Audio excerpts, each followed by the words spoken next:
All right, let's get right into it. Today we're going to talk about a story that affects millions of new families but is way too often kept in the shadows.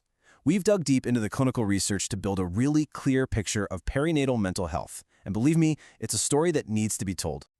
Just for a second, what do you picture?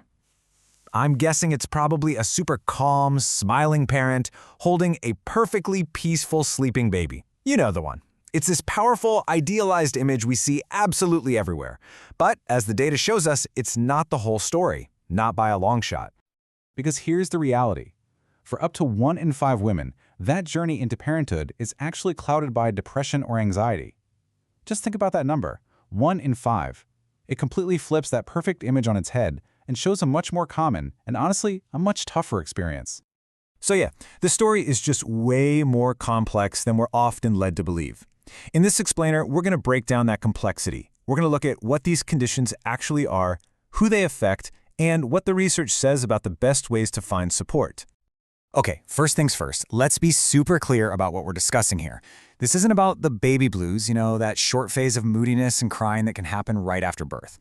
No, we're talking about serious, diagnosable medical conditions that need real care and understanding. And that word, perinatal, it's key. It covers the entire period from conception all the way through the baby's first birthday. So this isn't just a postpartum thing. It can start long before the baby even gets here, and the effects can last for a long time. And it's not just one thing either. The research shows a whole spectrum of conditions. Now, depression gets most of the attention, but anxiety disorders are incredibly common too. And for some parents, the experience can even trigger post-traumatic stress disorder, especially after a difficult birth, or it can amplify existing conditions like borderline personality disorder. And if you want to understand just how high the stakes are, this quote from the research really says it all. It's a gut punch, right? It just hammers home that perinatal mental health isn't some secondary issue. It's a primary, life-or-death concern. A parent's mental health doesn't just exist in a bubble. It's like dropping a stone in a pond. It sends ripples outward, touching every single person in the family and really shaping the first few days and months of a brand new life.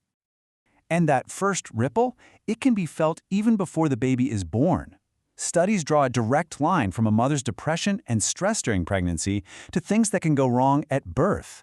We're talking about a higher risk of preterm birth, which can have health consequences that last a lifetime. And this is so important to understand. This is not just a mother's issue. Fathers are deeply affected too. And what's really wild here is just how similar the stats are. For the huge majority of both moms and dads, perinatal depression is actually a continuation of mental health challenges they were already facing. This whole story often starts way before pregnancy even begins.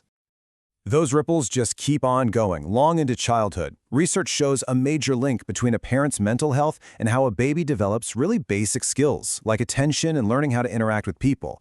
That parent-infant bond is the foundation for everything, and when a parent is struggling, that foundation can get pretty shaky. So the big question is, what causes all this? Well, the answer isn't just one thing. It's not a personal failing or a sign of weakness. What the research shows us is this complex, tangled web of different risk factors all feeding into each other. The single biggest predictor, hands down, is a personal history of mental health problems. I mean, look at this chart. Women with a prior history are more than 5 times as likely to experience perinatal depression. That is a massive red flag and shows why we need to be proactive with people we know are vulnerable. But there are so many other threads in this web. The research points to everything from past trauma to current money problems, like not having enough food. It points to social factors, like dealing with racial discrimination or just not having enough support. Experiential ones too, like a traumatic birth. And then, layered over all of that, is the fear of stigma. That worry that if you admit you're struggling, people will think you're a bad parent. Okay, so it's complicated, we get it. But here's the good news. The research doesn't just map out the problem, it also shines a big, bright light on the solutions. So let's look at the pathways that can actually lead families to wellness. The research points to a really clear 3-step framework for what works. It starts with early and effective screening. That opens the door to meaningful connection, and all of that is held up by continuous, reliable support. I mean, it's simple, right? You can't treat what you don't see. That's why screening tools like the Edinburgh Postnatal Depression Scale are absolutely vital. Routinely and respectfully asking the right questions can start a conversation and connect parents with care before they ever hit a crisis point. Step 2 is all about connection. And this quote from a study on peer support programs just nails it. It's not about giving advice, it's about being real. When people share their own experiences, it creates this space where parents feel understood and way less alone. That shared humanity is powerful medicine.